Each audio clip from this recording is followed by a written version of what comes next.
Hey, checking in with Black Mesa by Ralph Cotton, a Arizona Ranger Sam Burrick novel, number 14.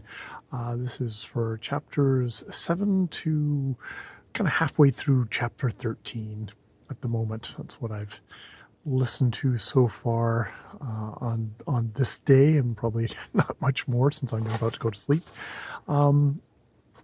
So yes, I think he had left the two outlaws with the army camp.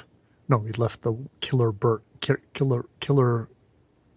Gray or Killer Carrick or whatever the hell his name is with the army camp, who he immediately took advantage of the situation and killed the luckless dopes. Well, actually, first he he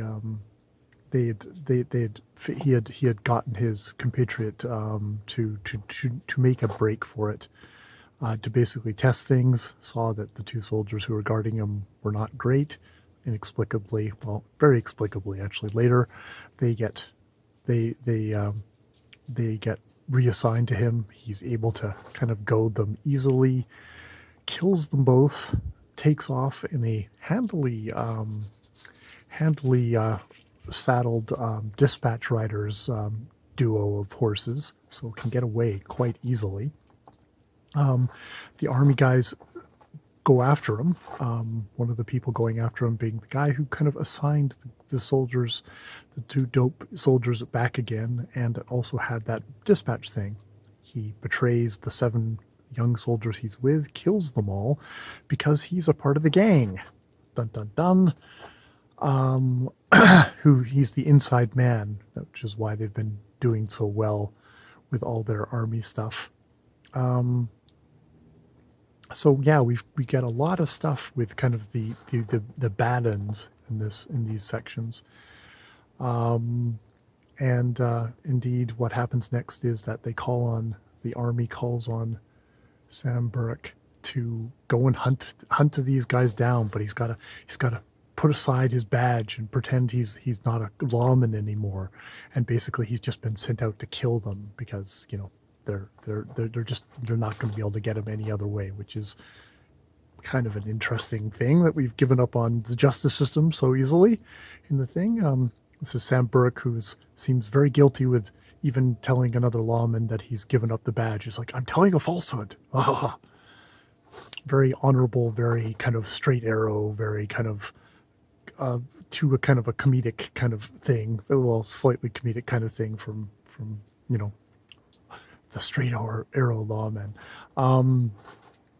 We get in this section, it's like, well, we're going to track. I'll have to track down Elsa Lang because she's the one who's the easy to thing, and she likes boom towns, and indeed she's in Dodge City, all jacked up on morphine and making out with prostitutes and hooking up with one of the Irish Dead Rabbit brothers, McGinty's, and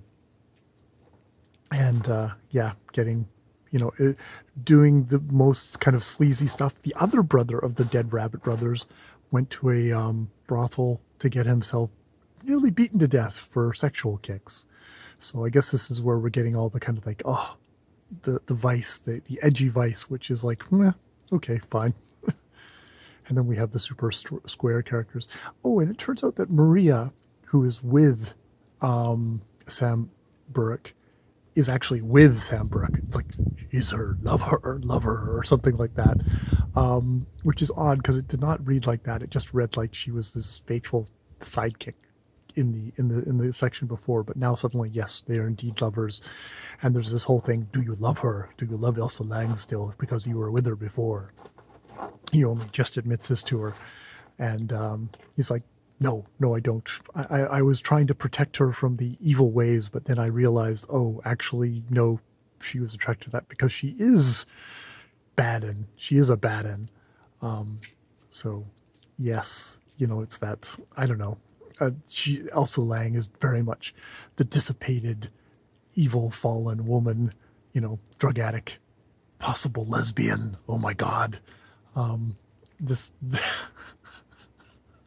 and so Burke is so kind of straight arrow, kind of, he is sort of the old-fashioned cowboy, but it's in what's more of a druggy lesbian S&M ruthless bad guy kind of world. So we're trying to do an updated Western, I guess, but still in the old time Western times, with still kind of an old time Western hero. But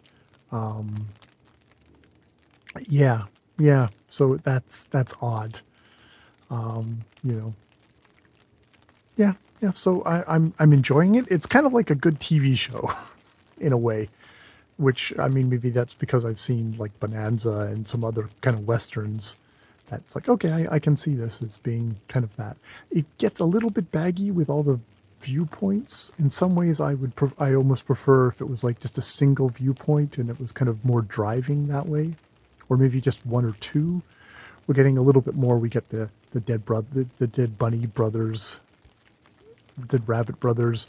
We get Elsa. We get Sam Burke. It feels a little bit dissipated, a little bit baggy that way, just because maybe I'm expecting super lean, tense, taut Western storytelling. But yeah, that's where we are so far. Just a fun read, with maybe some highly kind of conservative viewpoints happening in this thing from Ralph Cotton, Western writer. I have to say there's a certain bit of it which I think it was Garrison Keillor.